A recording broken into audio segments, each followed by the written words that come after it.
untuk menetapkan Baradae sebagai tersangka dengan sangkaan pasal 338 KUHP. Saya menyampaikan bela sungkawa atas meninggalnya Brigadir Joshua.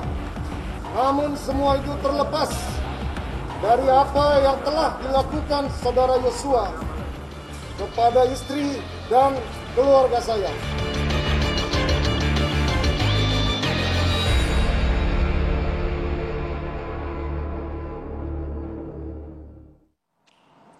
Selamat malam Mirsa, setelah berjalan kurang lebih 25 hari, kasus penembakan terhadap Brigadir Joshua dalam 2 hari belakangan bergulir sangat cepat. Tadi malam kita sama-sama menyaksikan bagaimana Baradae kemudian ditetapkan sebagai tersangka dalam kasus pembunuhan terhadap Brigadir Joshua. Setelah sebelumnya di awal-awal kasus ini bergulir, Brigadir Joshua disebutkan sebagai tersangka dugaan kasus pelecehan terhadap istri Irjen Pol Verdi Sambo. Lalu kemanakah ini arah kasus akan bergulir? Benarkah kemungkinan akan ada tersangka lain? Dan pertanyaan besar yang juga harus dijawab adalah apa motif dari Baradae dalam kasus pembunuhan berencana ini? Saya akan membahasnya di dua sisi bersama sejumlah narasumber yang sudah hadir malam hari ini.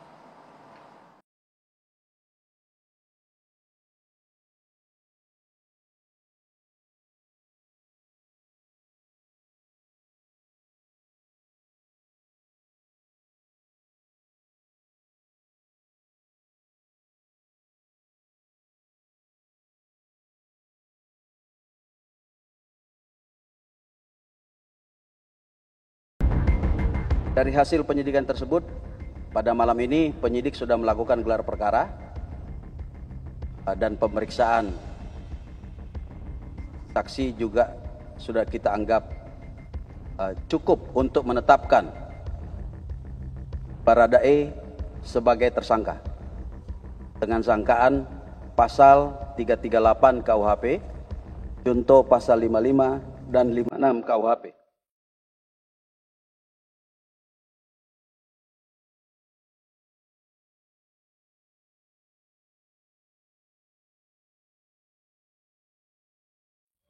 Saya menyampaikan bela sungkawa atas meninggalnya Brigadir Joshua.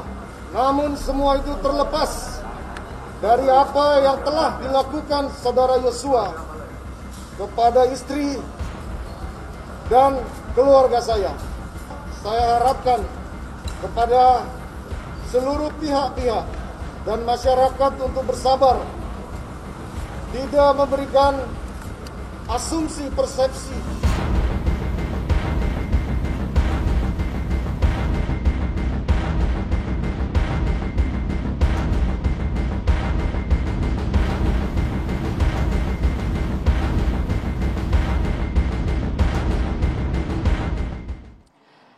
Ya, menjadi perhatian satu republik.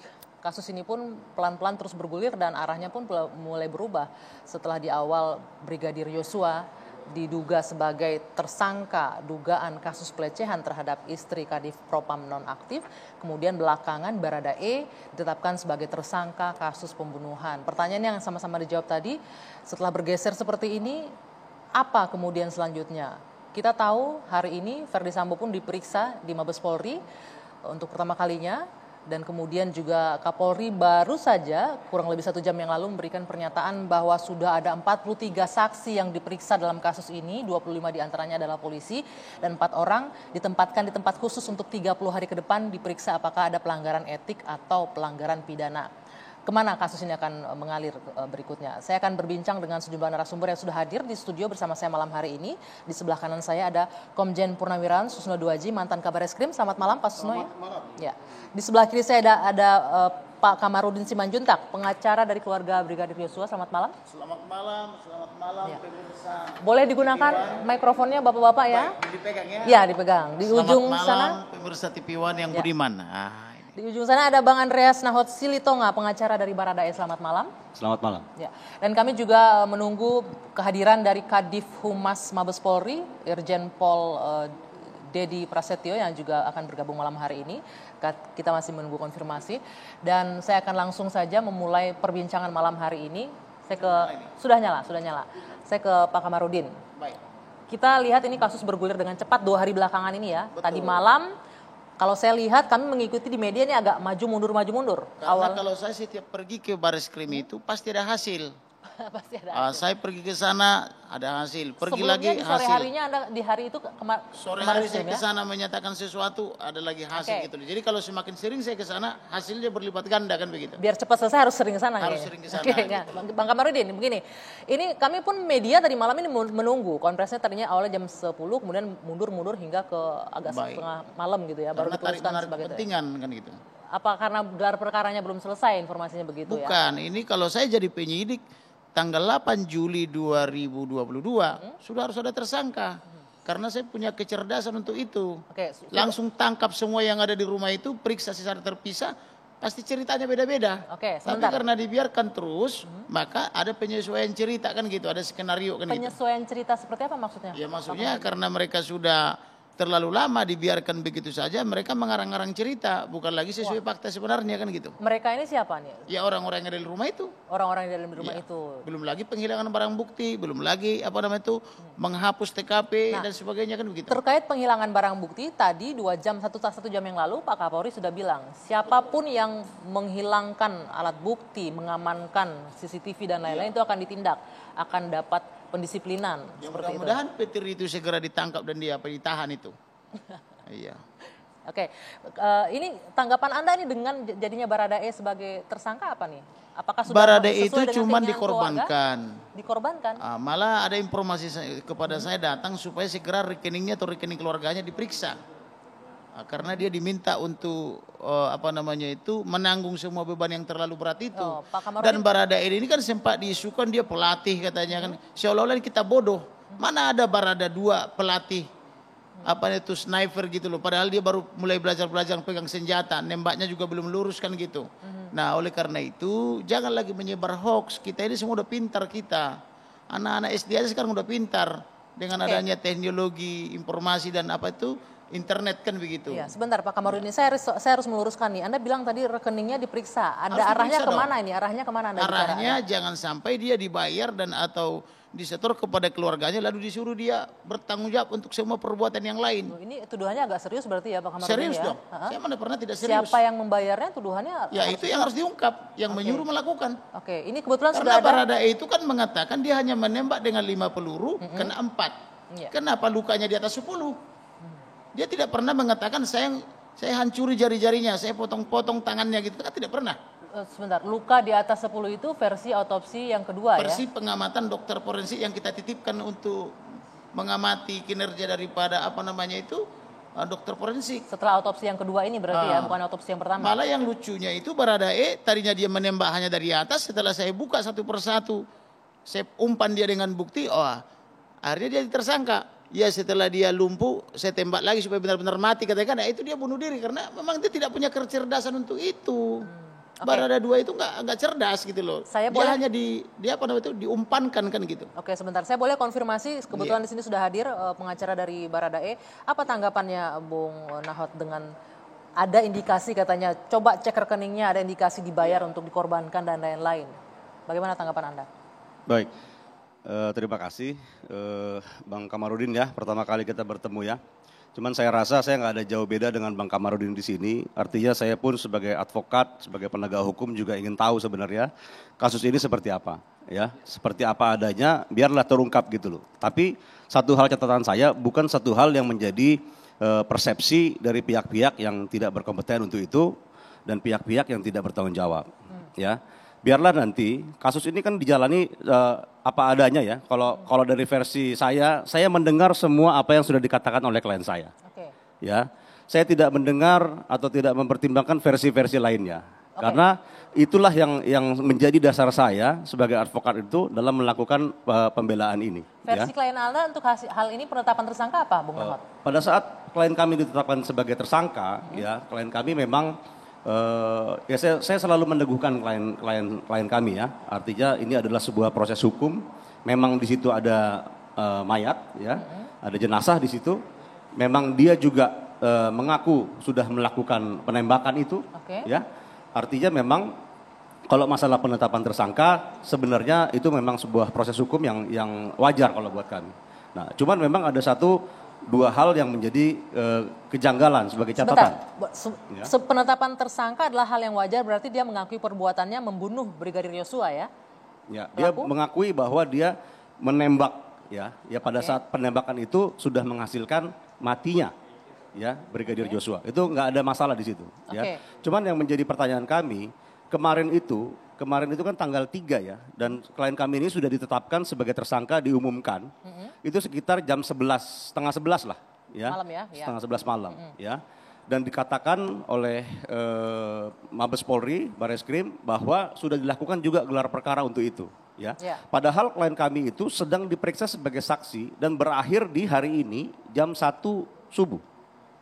Ya. Sebagai saksi? Sebagai saksi. Dan kami memberikan catatan tanda tangan bahwa penandatanganan BAP itu dilakukan di tanggal 4 di jam 1 subuh. Artinya beberapa jam kemudian barulah muncul alat bukti keterangan saksi dari klien kami. Nah, artinya klien kami ini sama sekali tidak dipertimbangkan ya keterangannya pada saat gelar perkara itu dilakukan. Karena pemeriksaannya belum selesai. Dan secara hukum itu harus selesai dulu ditandatangani baru dia memiliki kekuatan hukum yang mengikat. Ya. Kemudian kami juga... Itu Anda mempertanyakan nggak ke pihak kepolisian ini? Bagaimana hak klien Anda dengan seperti itu? Ya, pada waktunya kami akan mempertanyakan itu. Dan mungkin kami juga akan mempertimbangkan untuk melakukan upaya-upaya hukum. Ya. Tapi ini terlepas sebenarnya yang kami lakukan ini bukan untuk menghalang-halangi proses penyidikan. Ya. Artinya kami ingin semua ini ditempatkan pada porsi yang sebenar-benarnya. Ya. Artinya... materi penting tapi formalitas juga harus ditaati. Jangan sampai nanti polisi ini juga jadi tergesa-gesa ya karena ada tekanan publik sehingga kebenaran itu pun yang diharapkan oleh masyarakat ini akan terungkap apa adanya ya menjadi suatu kebenaran yang sesat. Kalau menurut Anda penetapan klien Anda sebagai tersangka ini ada dari tekanan publik? Ya, artinya kenapa sih tidak menunggu sebentar lagi setelah klien kami ini ya sudah diperiksa, sudah ditandatangani berita acaranya, sudah dibahas di dalam gelar perkara. Karena kalau buat kami ya, penerapan pasal apapun itu terserah kepada penyidik. Nggak ada masalah, mau di 340, di 338 kah, atau di 351 ayat 3, itu 100% adalah kewenangan dari penyidik. Tugas kami ya adalah mengungkapkan faktanya. Nah sekarang kalau misalnya dibilang, ya dikatakan bahwa 340-nya sudah tidak terbukti. Berarti tugas kami sudah agak sedikit, ringan sedikit. Nah, 351-nya juga tidak terbukti ayat 3. Nah, sekarang tinggal pembicaraannya adalah 338 ya. 338 yang dijuntukan juga dengan pasal 55 dan pasal 56. Nah, ditahan dulu sebentar. Sebenarnya kami juga mengundang pihak kepolisian dan sayang sekali last minute ini membatalkan untuk hadir bergabung dengan kita malam hari ini. Padahal kita sangat membutuhkan keterangan dan konfirmasi dari pihak kepolisian ya. Setelah beberapa waktu lalu Kapolri langsung berikan statement. Saya nanti juga akan ke Pak Susno. Bagaimana itu Pak? Statusnya diperiksa sebagai saksi tapi kemudian sudah ditetapkan sebagai tersangka. Tapi nanti dijawab ya Pak ya. Kita jeda dulu sejenak. Dua Sisi akan kembali sesaat lagi.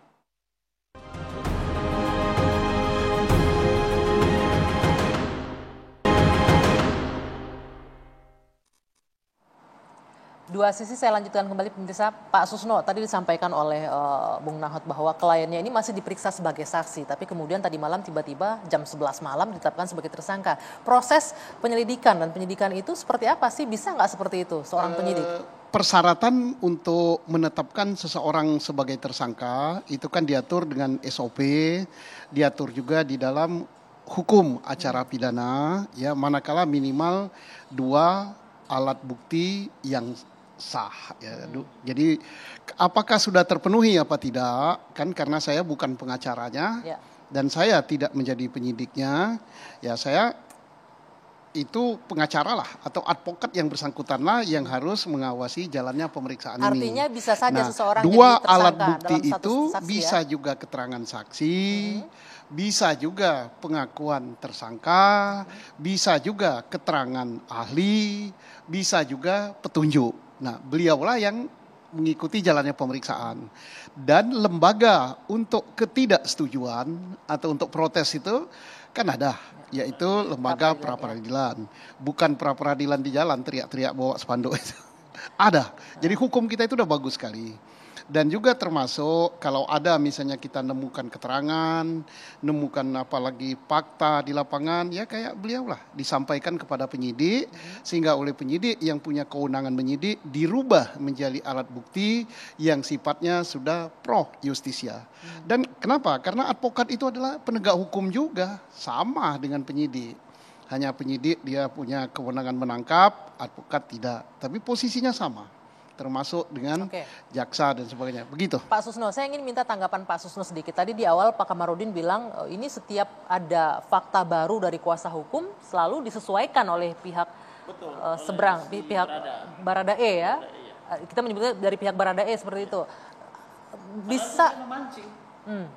Bisa seperti itu, artinya disesuaikan nih, ceritanya disesuaikan dengan semua fakta dari pihak Pak Kamarudin. Ya, jadi bagaimana begini, polisi melihat ini nantinya? Tidak langsung misalnya ini masukan dari Pak Kamarudin atau advokat, langsung dia menjadi ngikuti. Tetap di apapun siapapun warga negara yang baik, apalagi advokat, menyampaikan masukan kepada penyidik dan penyidik pasti berterima kasih, tentunya itu diproses. Seperti misalnya menemukan ini, kalau itu diserahkan oleh advokat dan barang berupa benda fisik dan itu belum disita oleh penyidik, kalau itu akan dijadikan barang bukti, tentunya diproses, disita dengan persetujuan pengadilan atau si izin pengadilan. Kalau nemukan juga, wah ini ada saksi yang begini, ngomongnya begini, berasal dari advokat atau berasal dari masyarakat biasa, oleh penyidik ini akan diterjemahkan apakah ini nanti akan menjadi keterangan saksi atau akan menjadi keterangan ahli. Bagus sekali, begitulah advokat-advokat yang sudah dewasa, yang sudah mengerti hukum, dan ini merupakan public education yang bagus gitu.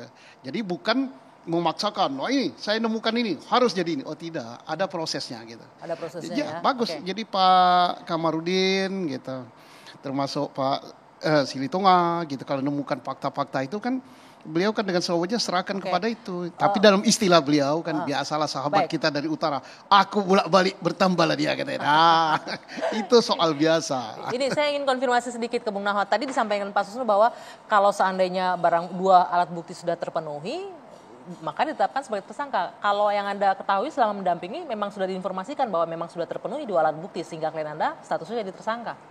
Walaupun dalam proses pemeriksaan sebagai saksi sebelumnya. Baik, kita bicara dua alat bukti, saya nggak mau masuk ke ranah penyidik ya. Cuman yang saya mau garis bawahi adalah kesempatan untuk menyampaikan versi dia sendiri. Ya, dan saya sama sekali tadi hanya itu aja yang saya harapkan. Artinya pada saat gelar perkara itu dilakukan, ya klien kami ini belum secara sah memberikan keterangannya untuk dipertimbangkan di dalam gelar perkara. Ya, tadi kan keluar sekarang pasalnya 338 dan saya baca di statement juga bahwa ini adalah pembunuhan yang bukan sama sekali pembelaan diri, ya. Sementara kalau misalnya kita dalam proses penyidikan, sebuah fakta hukum itu baru bisa dikatakan fakta hukum apabila sudah didukung oleh bukti-bukti di pasal 184. Ya, di mana itu adalah keterangan saksi, ya. Sekarang kalau misalnya versi klien kami ditembakkan dulu dari dia, dari korban ya, dari Brigadir J ditembakkan dulu sehingga dia memiliki reaktif sebagai orang yang terlatih, ya. Siapapun, ini tadi kan ada pertanyaan nih, kok bisa sih dia menembak seniornya? Nah sekarang saya kasih contoh deh, misalnya ada sahabat saya yang saya kenal baik di depan saya tiba-tiba menembakkan pistol kepada saya dan saya orang terlatih nih, tiba-tiba apakah saya akan datang memeluk dia, atau saya langsung membela diri saya? Itu kan pilihannya sepersekian detik aja gitu loh, ya. Sebentar Bang, saya tidak pernah motong abang, ya. Sebentar, saya nggak pernah motong abang. Jadi ini saya sedang menyampaikan sesuatu. Nah artinya kalau misalnya kita bicara, katakanlah masalah pembunuhan itu sendiri, ya, dengan tidak didengarnya keterangan klien kami dimasukkan di dalam gelar perkara. Sekarang dari keterangan apa? Ini saya bertanya ya. Saya bertanya. Dari keterangan siapa bahwa itu bisa disimpulkan ini tidak ada pembelaan diri. Karena yang menyaksikan peristiwa tembak-menembak itu, ya, hanya dua orang ini. Korban dan pelaku penembakan, ya. ya. Bagaimana bisa disimpulkan berdasarkan alat bukti yang sah 184? Saya nggak tahu nih ya. Siapa tahu penyidik tahu. Sebentar ya. Makanya bagaimana bisa tiba-tiba disimpulkan bahwa ini tidak ada pembelaan diri? Dari mana? Bung Nahot, tadi Anda menyebutkan klien Anda terlatih ya. terlatih. Tapi kami mendapatkan informasi dari LPSK ini menyebutkan bahwa Baradae tidak mahir menembak. Baru menembak itu latihan pada bulan Maret 2022 dan baru memegang senjata di bulan November tahun sebelumnya. Ini pernyataan mana yang benar? Kita butuh penjelasan ini. Baik. Sebenarnya pernyataan-pernyataan yang akan saya lontarkan itu sifatnya nol. Ya. Karena apa? Karena apa yang saya sampaikan ini adalah keterangan dari orang lain. Saya harus fair. Tapi dari saya klien harus Anda fair. sendiri, pengakuan dari klien Anda sendiri, dia terlatih nggak menggunakan senjata? Pada waktunya kita akan buktikan itu berdasarkan alat bukti yang sah di muka persidangan. Jadi ini bukan pengadilan jalanan. Ya, sebenarnya saya nggak terlalu suka ini, ya, melakukan komunikasi publik, ya, terkait dengan kasus yang sedang saya tangani untuk mencari pembenaran. Saya bukan itu. Pembenaran yang akan kami lakukan, pembelaan yang kami lakukan adalah di muka persidangan. Berdasarkan alat bukti yang sah. Jadi bukan hanya persepsi, bukan hanya asumsi, ya, tapi berdasarkan alat bukti yang sah. Tapi kalau misalnya pada saatnya nanti klien kami pun dinyatakan bersalah, ya itulah hukumnya. Harus kita terima dengan besar hati. Oke, sebentar Bung Naut, sebelum dilanjutkan, sebelum Pak Kamarudin menyela, saya ingin menghadirkan kembali ini informasi yang kita dapatkan dari LPSK ya, setelah diperiksa pada 29 Agustus 2002 lalu, ini menyebutkan bahwa Baradae ini bahkan bukan ADC, bukan ajudan, supir loh ya. Nah ini dia, kita lihat bersama. LPSK beberkan fakta, Baradae tidak mahir menembak, baru latihan di bulan Maret 2022 gitu loh. Ini disebutkan sebagai supir. Pengakuan klien Anda gimana? Apakah benar beliau latihan menembak? Ya, saya mendampingi BAP ya. Saya mendampingi BAP dan disampaikan memang dia supir. Benar, supir. Dia ditugaskan sebagai supir, dia diseleksi sebagai supir bersama 6 orang lainnya kalau saya nggak salah. Dia lulus 2 orang. Ya, cuman dia itu bukan hanya sekedar supir. Dia adalah anggota BRIMOB. Ya, pada waktunya nanti akan kami buktikan, ya, training apa saja yang sudah dia lewati, senjata apa saja yang sudah dia pelajari untuk mempergunakan. Kita akan buktikan juga nanti di depan pengadilan bisa nggak dia mendismantle senjata, bisa nggak dia menyatukan kembali senjata itu. Ya, artinya kalau misalnya kita memberikan statement kepada publik, saya sih fair-fair aja. Memang dia supir kok. Cuma nanti saya akan buktikan dia supir dan anggota BRIMOB yang sudah 3 tahun. Dia sejak tahun 2019, sekarang tahun 2022. Saya tidak mau sesumbar. Di dalam 3 tahun ya, itu ya. Anda bisa bayangkan bagaimana, katakanlah dalam waktu 1 bulan ada 2 kali latihan tembak. Paling enggak, ya. Dalam waktu 12 bulan ada berapa kali latihan tembak. Ini orang sudah, ya katakanlah 2 tahun setengah. 24 kali latihan tembak setahun, 3 dia kali, supir. 3 tahun berarti 36. Dia supir, tapi dia anggota BRIMOB. Pak Kamarudin ada tanggapan dengan ini Pak? Tadi Anda menyebutkan ini supir. Mic-nya digunakan Pak ya. Pertama ya, Baradae ini mengaku dia sebagai awalnya menembak atau yang menembak dengan 5 peluru 4 kena. Pengakuan itu adalah bukti persoalan benar atau tidak. Yang kedua, ada faktanya orang mati, yaitu almarhum Brigadir Nopriansyah Joshua Huta Barat, kan gitu. Kemudian didukung oleh bukti-bukti lain. Saya mengajukan 11 orang saksi. Saya juga mengajukan bukti-bukti surat dan akta.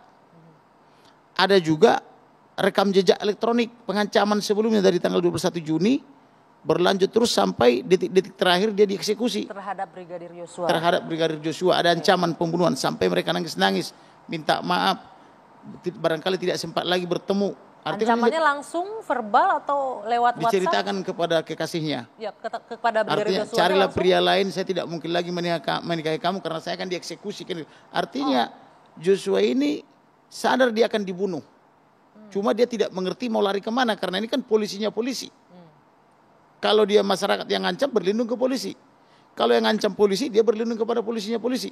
Nah kalau yang ngancam polisinya polisi kemana dia pergi? Dia Pak Kamarudin, saya ingin nanya, terkonfirmasi bahwa yang ngancam polisi juga? Polisinya polisi. Yang mengancam Brigadir Joshua ini? Ya, squad lama. Yaitu orangnya di lingkungannya Bapak Perdi Sambo. Nah kalau saya jadi dia pergi ke Kopassus atau ke Marinir minta pertolongan. Kan begitu. Jadi jangan dihadapi sendiri kan begitu. Kalau saya jadi pacarnya, kasih tahu kepada orang tua, jemput. supaya tidak dieksekusi kan gitu. Kirim ke Amerika atau ke Eropa kan gitu. Nah, kemudian mengenai keterangan tersangka atau saksi ketika dia masih tersangka ketika menjadi saksi itu boleh dipertimbangkan, juga boleh tidak.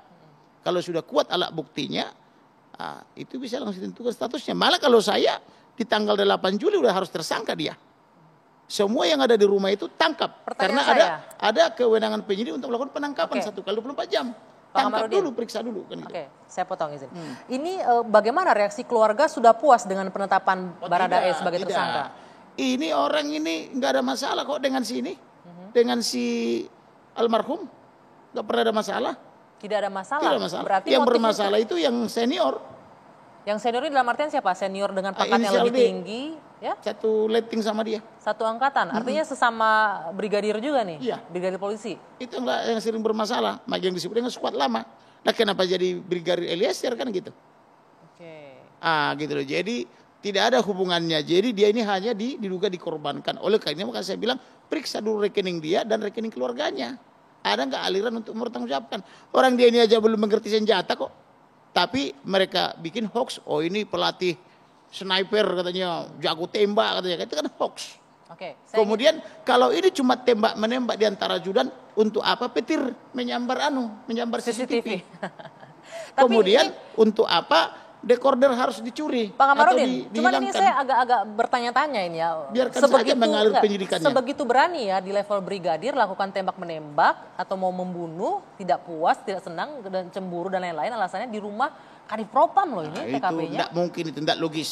Saya kasih tahu ya, teman saya itu mungkin puluhan sampai ratusan jenderal, baik polisi, darat, laut dan udara. Mereka itu para ajudan itu, saya pusing mendengar kalau dia ngomong sama jenderal itu, sama panglimanya itu. Misalnya saya menemani Pangdam nih ya, ditanya misalnya, udah makan belum? Siap. Gue juga bingung, apakah dia sudah makan apa tidak? Kok jawabnya siap? Apalagi saya berteman dengan Pangdam nih, saya pernah menangani perkara dia Pangdam gitu di Sumatera Utara ya, dipanggil ajudannya, sudah makan? Siap.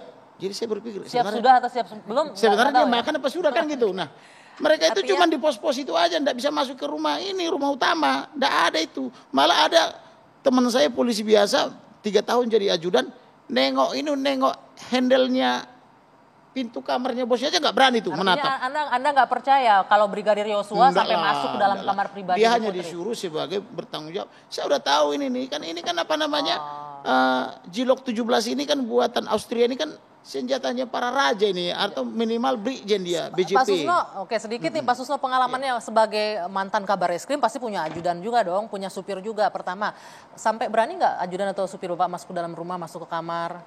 Ya kalau tidak ada kepentingan dalam keadaan normal, tidak dipanggil ya nggak mungkin lah. Tapi kalau misalnya saya panggil, ini saya ngangkat ada benda berat gitu. Oh, barbel saya dari kamar ini pindahkan ke teras. Artinya harus seizin atau sepengetahuan antara perintah ya? Atas perintah. Tapi kalau dia masuk misalnya tanpa izin, nah ini berarti dia sudah nggak mau lagi ikut kita gitu, sudah harus nekat artinya gitu ya. Nah, jadi memang ada sopan santun ada. Tapi kalau ada perintah, misalnya angkat pindahkan ini atau tolong bola lampu di kamar saya putus. Kalau saya naik badan segendut gini kan bisa jatuh di tangga. Kan dialah yang naik. Artinya nggak mungkin masuk seorang brigadir atau ajudan ataupun itu ke kamar sampai ke kamar pribadi begitu ya? Nah, setiap masuk kan pasti ada kepentingan. Nah pertanyaan berikutnya Pak Susno, waktu dulu supir Anda pegang senjata nggak Pak? Pegang. Karena pangkatnya dia bintara. Jenisnya apa? Glock, revolver? Dia pakai revolver. Revolver. Lazim nggak Pak seorang ajudan, ini bukan ajudan ya, seorang supir perwira tinggi, pangkat paling rendah kita bicara di Tamtama, kepangkatannya paling rendah pegang Glock. Bukan soal lazim atau tidak, tapi kembali kepada aturan ya. Nah, aturan kalau untuk hal-hal yang begini di kepolisian itu kan diatur di dalam SOP, standar operasi prosedur di dalam pemegangan senjata. Nah, pertama untuk bersenjata itu tergantung dengan kepentingan tugasnya. Penting dia apa tidak bersenjata. Kalau dia hanya tukang masak aja, misalnya di dapur, ya nggak perlu pakai senjata. Maka Dalam hal ini senjatanya supir pisau. penting Gitu kan. pakai senjata ya Pak? Lah kalau dia memang mengawal pimpinannya pergi kemana-mana dan pimpinannya punya jabatan strategis, mungkin dia nggak penting gitu kan. Oke. Tetapi tidak begitu saja diberikan. Harus ada tes psikologi.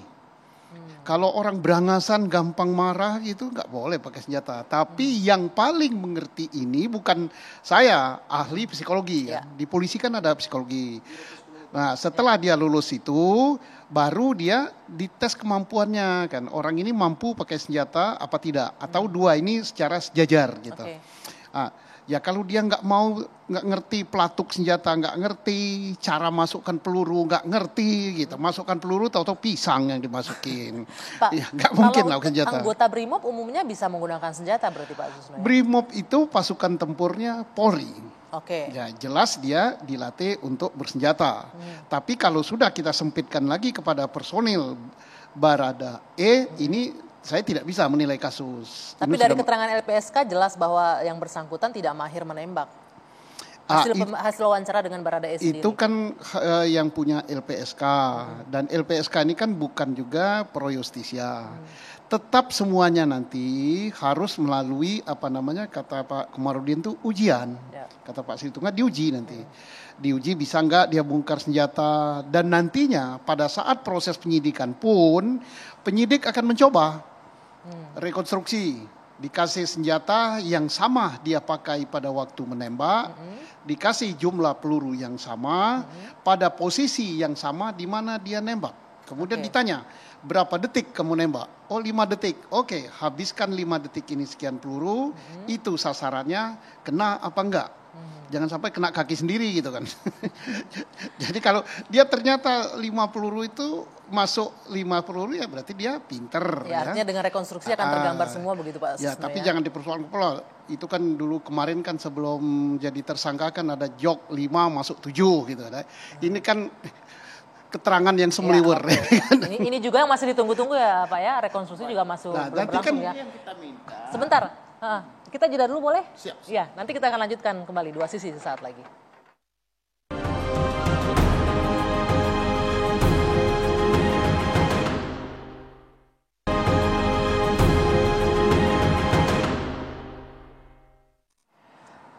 Ya, kita akan lanjutkan kembali perbincangan. Mirsa, tadi beberapa waktu yang lalu Kapolri Jenderal Listio Sigit sempat menyebutkan bahwa akan menindak tegas memberikan disiplin kepada mereka yang menghilangkan barang bukti, yang mengamankan barang bukti di awal kasus penembakan Brigadir Yosua ini terjadi. Kita akan simak kembali bagaimana pernyataan Kapolri terkait kasus ini.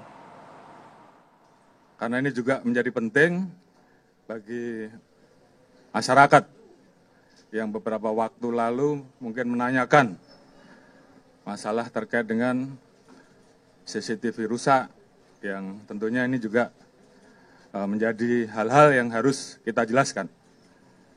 Jadi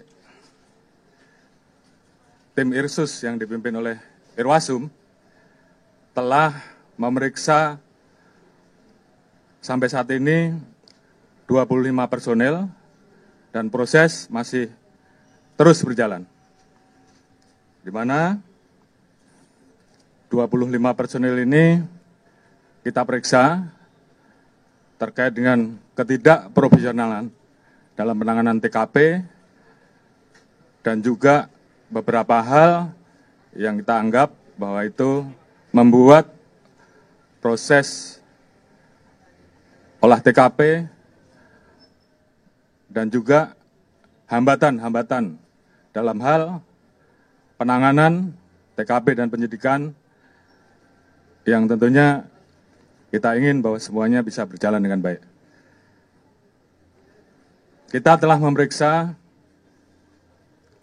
3 personil Pati Bintang 3, Kombes 5 personil, AKBP 3 personil, Kompol 2 personil, Pama 7 personil, Bintara dan Tamtama 5 personil. Dari kesatuan, di Propam, Polres, dan juga ada beberapa personel dari Polda dan juga Barreskrim. Tentunya kita ingin semua proses bisa berjalan dengan baik. Oleh karena itu, terhadap 25 personil yang saat ini telah dilakukan pemeriksaan, kita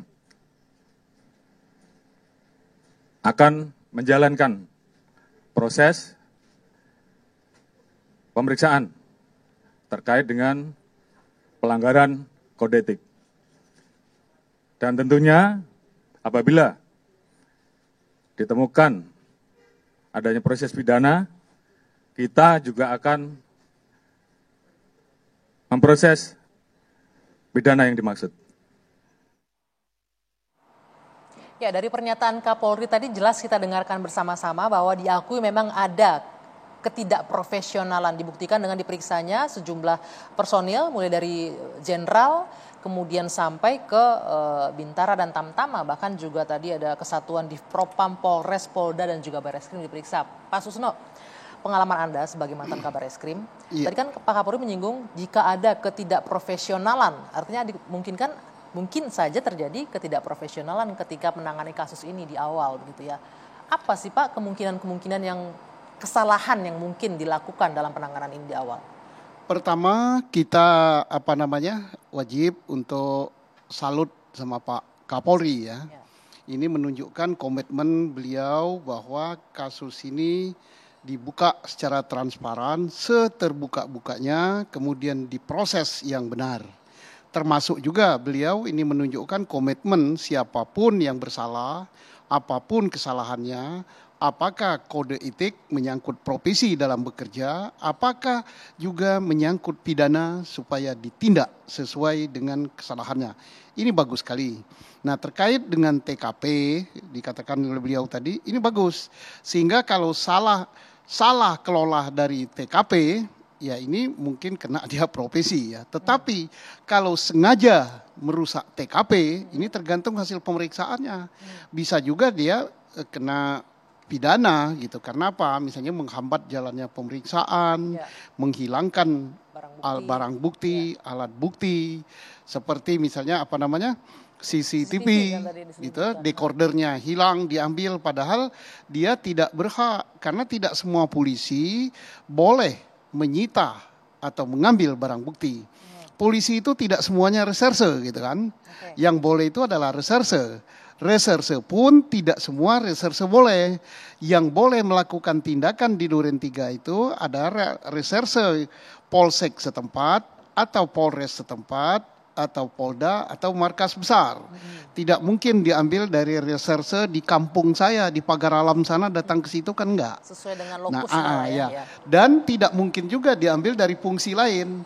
Karena polisi itu kan macam-macam. Ada reserse, ada lalu lintas, ada polisi bagian bimas, ada polisi yang bagian ngurusi baju, sepatu gitu ya. Pak Susno, tadi Anda menyebutkan kita apresiasi pengakuan dari Kapolri tadi ya, bahwa ini membuka dengan setransparan mungkin. Kalau nih saya terpaksa ini berandai-andai jadinya karena harusnya polisi sih yang menjawab ini. Tapi karena polisinya nggak bisa hadir, berarti ini ada indikasi pelanggaran ya Pak Susno ya. Apa sih kira-kira, apakah ada memang tujuan untuk mengamankan dalam tanda kutip kasus ini, menyelamatkan dalam tanda kutip seseorang? Atau apa tujuannya? Kalau tadi tidak berandai-andai ya, tetapi Pak Kapolri sudah jelas memberikan statement telah diperiksa terkait dengan penghilangan barang bukti tadi merusak TKP, penghilangan barang bukti, dan mereka akan ditindak sesuai dengan kesalahannya. Yang bersalah di bidang profesi tidak profesional atau menyalahkan profesi akan ditindak sesuai dengan kode etik profesi. Kalau itu mengarah kepada pidana akan diproses secara pidana. Jadi bukan berandai-andai. Ini sudah statement sudah orang jelas nomor, berarti ada dugaan pelanggaran itu ya. Orang nomor satu di Polri ini yang bicara ini.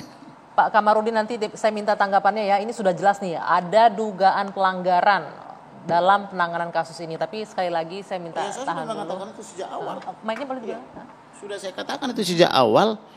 Bahwa kenapa ini berlarut-larut, karena penyidik tidak bekerja sesuai Undang-Undang Nomor 8 Tahun 1981 tentang KUHP. Junto tidak bekerja sesuai manajemen penyidikan sesuai Perkap Kapolri. Andai kan mereka bekerja sesuai undang-undang, saya bilang setengah hari selesai. Kalau saya ya, karena saya punya kecerdasan untuk itu. Tapi karena semua berlomba-lomba menghilangkan barang bukti, menghapus TKP, tidak memasang polis lain, kemudian tidak melibatkan inapis, tidak melibatkan ahli forensik, tidak melibatkan ahli balistik itu sebagainya, maka menutupi 4 hari dari Jumat ke hari Senin, tetapi baru dibuka Senin karena ada rilis kecil-kecilan di Sungai Bar hari Minggu gitu ya, karena mereka berhasil membuka peti jenazah yang terus ditutup supaya nggak bisa dibuka itu. Nah, ini ada apa? Maka saya bilang Kapolres pasti melaporkan ini kepada Kapolda Metro Jaya. Itu SOP. Kapolda Metro Jaya pasti melaporkan ini kepada Kapolri karena ini di rumah pejabat utama kepolisian. Malah bila perlu harus dilaporkan juga pada Presiden Jokowi karena ini peristiwa besar bukan peristiwa kecil. Presiden sudah memberikan perhatian khusus kok, 3 kali mengeluarkan statement. Presiden hanya mengeluarkan pernyataan. Kita butuh action bukan pernyataan. Sebagai contoh, saya kasih tahu kepada Presiden ada di RUT BUMN 6.000 judul video porno di handphonenya. Dan dia mengelola 300 triliun uang BUMN. Tetapi kalau cuma dikasih pernyataan, sampai sekarang udah 2 bulan saya laporkan. Nanti kita balik lagi ke konteks ada kita. action. Nah, yang diperlukan itu action. Saya bilang bentuk tim independen supaya selesai ini. Libatkan itu penyidik koneksitas. Baik. Tidak mungkin siapa si Barada Eliezer pelakunya ini. Tidak ada kemampuan. Siapa kalau begitu, kalau bukan Barada Eliezer? Ya seniornya. Nanti kita ya, siapa seniornya? Gitu kita akan lanjutkan usai jeda saat lagi di Dua Sisi.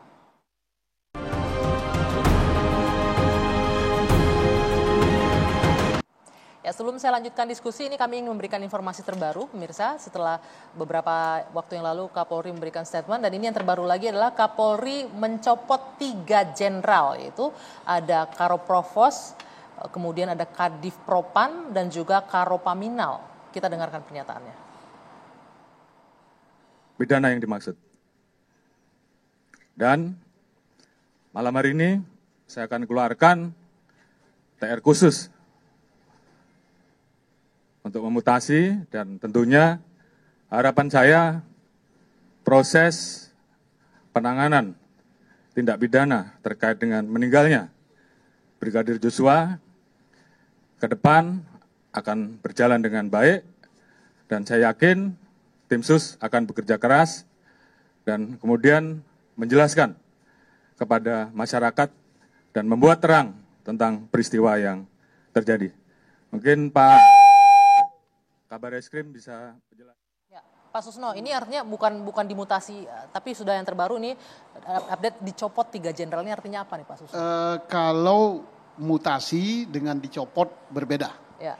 Kalau mutasi itu bisa saja 10 jenderal atau 15 jenderal itu kan bergeser posisi biasanya dalam rangka pembinaan karir. Ya. Kalau dicopot itu berarti tidak ada jabatan sama sekali, ditempatkan ke suatu posisi dan dia hanya nerima gaji, tidak ada tunjangan jabatan. Berarti dari segi pembinaan karir kalau dalam dunia kepolisian ataupun dalam militer itu down gitu kan. Termasuk Irjen Pol Verdi Sambo juga dicopot ini. Ya, dicopot. Kemarin kan dinonaktifkan, kalau sekarang dicopot. Beda. Kalau dinonaktifkan itu dia masih ada jabatan, tapi dia tidak boleh aktif, tidak melaksanakan jabatan tersebut. Sementara waktu dia nonaktif, posisi jabatan itu dijalankan oleh pejabat yang ditunjuk. Kalau tidak salah kemarin itu diserahkan pada Pak Wakapolri. Kemudian oleh Pak Wakapolri ada pejabat harian yang ditempatkan di situ. Karena tidak mungkin Wakapolri akan duduk di ruangan Kadif Propam. Nah, tapi kalau sekarang sudah dicopot gitu. Saya mau ke Pak Kamarudin. Pak Kamarudin, ini tadi kan disebutkan sudah ada tersangka 1 orang. Diterapkan pasal 338 KUHP dan juga jungto pasal 55 dan 56. Kalau kita baca nih pasal 55 dan 56 ini kan dipidana, tindak pidananya menyuruh melakukan, serta melakukan perbuatan mereka yang memberi atau menjanjikan. Artinya ini mereka, ada frasa mereka. Artinya tidak hanya Baradae sendiri, di sini ada kemungkinan tersangka lain. Ya. Jadi harusnya ini kalau sesuai laporan saya 340, junto 338, junto 351, ayat 3, junto 5556. Kenapa saya katakan harus diawali 340? Karena ini ada rentetan pengancaman dari 21 Juni. Berakhir di 7 Juli dan beberapa jam kemudian dia besoknya sudah jadi tinggal jenazah, berarti kan terlaksana pengancaman itu kan. Ada rencana awal. untuk itu. Oke. Saya mau ke Bang Nahot. Pengakuan klien Anda, ini kan ada pasal pembunuhan berencana di sini. Bagaimana dia menanggapi ini? Emang sudah ada berencana sebelumnya atau emang karena spontanitas dilakukan penembakan, melawan, membela diri dan lain-lain? Ya, yang disampaikan kepada kami itu adalah pembelaan diri. Ya, makanya ya inilah sebenarnya kalau kami ya, Bang Kamarudin mungkin lebih senior dari saya, pasti lebih memahami ini. Sebenarnya kami hadir di sini tuh bukan untuk membenarkan apa yang sudah dilakukan oleh klien kami, ya. Tapi kami hadir di sini sebagai seorang advokat untuk memastikan segala haknya itu terpenuhi sesuai dengan hukum acara yang berlaku, ya. Sama sekali kita nggak mau meluruskan yang bengkok, membengkokkan yang lurus, ya. Ada kalanya, bukan di kasus ini ya. Ada kalanya klien memberikan keterangan seperti ini, besok berubah, ya. Apakah advokat itu bisa dipersalahkan pada saat disampaikan oleh kliennya seperti itu, ya? Dan berubah. Nah, makanya kalau misalnya dibilang pada saat ini yang disampaikan kepada kami itu clear bahwa yang terjadi adalah pembelaan diri, di mana dia sudah di sini, ya? Terlebih dahulu menembak. Makanya itu yang saya bilang sebenarnya sekarang sinkron, artinya penetapan tersangka itu dengan adanya jenazah, dengan adanya pengakuan dia sudah melakukan tembakan, ya.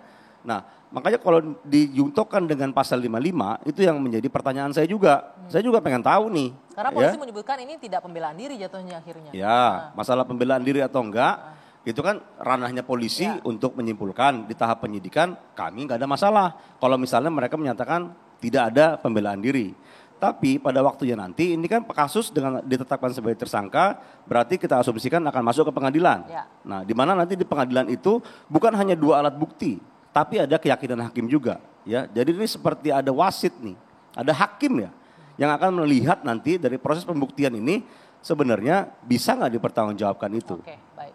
Ada lagi singkat saja? Kalau saya begini, kalau saya jadi Bang Nahot Silitonga, saya akan suruh dia untuk berterus terang, katakan sejujurnya. Yang benar itu bilang benar, yang salah itu bilang salah. Lebih daripada itu adalah dusta berasal si jahat, jangan ada dusta di antara kita, kan begitu. Ada lagunya Buri Pesolima kan. Jangan ada dusta di antara kita. Kau tidak sanggup menahan beban itu dan itu bukan kau kan gitu. Dan yang mengancam juga bukan dia, tidak ada hubungan dengan dia selama ini kan. Baik, Bang Kamarudin, itu kita menghargai pendapat masing-masing dari kuasa hukum ya. Dan lagi-lagi kita sama-sama berharap agar spesialis menyuruh klien mengaku kalau saya. Baiklah. Makanya saya pemecah rekor di KPK. Klien saya banding turun, yang lain semua naik. Oke, terima kasih. Saya harus tutup diskusi malam hari ini. Sekali lagi terima kasih Bapak-Bapak sudah hadir. Bung Nahot, Pak Kamarudin, Pak Susno Duaji, terima kasih. Dan juga kita berharap kasus ini benar-benar terbuka seterang-terangnya. Seperti dengan permintaan Presiden, perhatian Presiden, dan juga pernyataan Kapolri tadi bahwa akan dibuka setransparan mungkin. Dan keadilan pun ditegakkan. Saya Dwi Anggia, saya akhiri 2 sisi malam hari ini. Selamat malam, sampai jumpa pekan depan.